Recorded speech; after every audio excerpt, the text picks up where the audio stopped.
Salve Legionários, hoje eu tô aqui com o Ricky Whittle, que é o Shadow Moon da série Deuses Americanos. Vocês sabem que é uma das minhas séries favoritas e hoje a gente vai bater um super papo com ele sobre a segunda temporada. So, hi Mr. Ricky.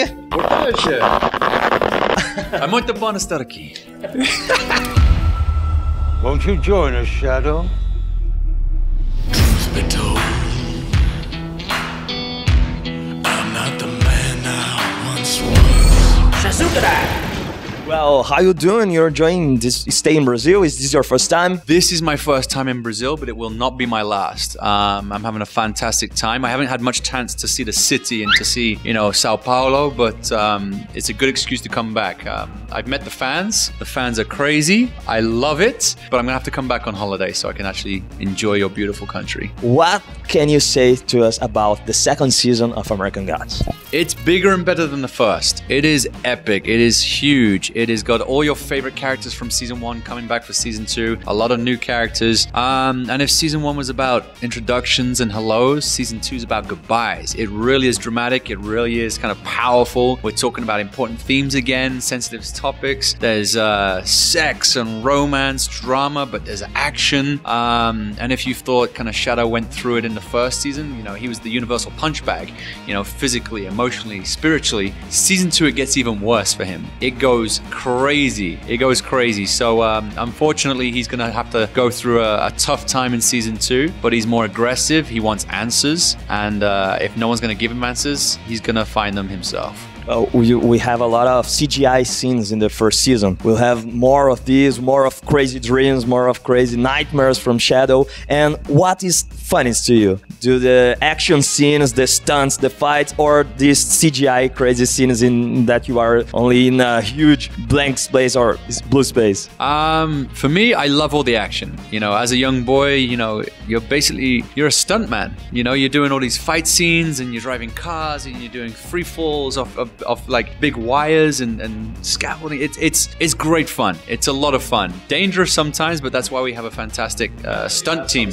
I have some scars. Yeah, I still have where my arm was ripped apart during the fight scene with Matt Sweeney in episode 1 of season 1. And I got another scar this season, which I don't have actually. It's not too bad. It's covered with hair as well, where I banged my head because I was on this crazy wire machine where it shot me through something and then pulled me up through something, but I banged my head and blood was everywhere and everyone was like, "Oh my God, are you okay?" I was like, it's okay, I'm fine. So we just covered it up and we carried on. But yeah, it's a lot of fun. So that was kind of a little bit of action and blue screen together. So I got the best of both worlds. One of my favorite movies is Back to the Future. I have a tattoo of a DeLorean here. And you act with Crispin Glover, with one of my favorite characters in the book. I know what I'm talking about, but how is to you act among gods, literally? Ian McShane and Crispin Glover and all these great names of Hollywood and TV shows, and you're becoming one of them. Oh, Obrigado. Thank you. No, I feel very blessed to work with these incredible actors who I grew up watching. I love Back to the Future. I love Crispin Glover. I did a Comic-Con with Christopher Lloyd, so I feel like I've just got Michael J. Fox to get the set. But yeah, Ian McShane, Orlando Jones, a new incredible acting talent like Bruce Langley, Yetide Badaki, Damore Barnes, and then obviously Emily Browning, Pablo Schreiber. I'm surrounded by just incredible talent, so to finally work alongside them, but even more so to, I still get excited when I get a text message from Orlando Jones, and I'm like, oh my God, it's Orlando. Oh, he's my friend.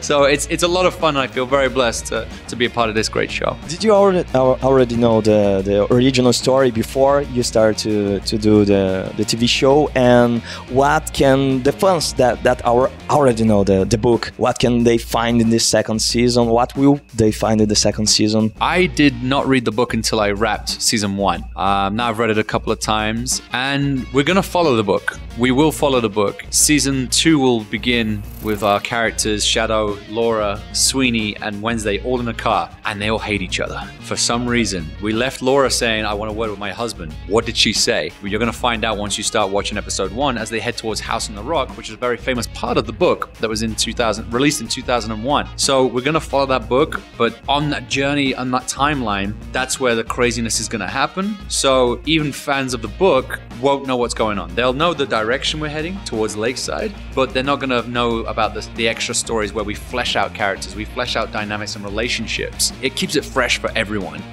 So they can look forward to House on the Rock, they can look forward to Shadow meeting Mr. Ibis, and they can also look forward to that kind of hint towards Lakeside, which would be a season 3.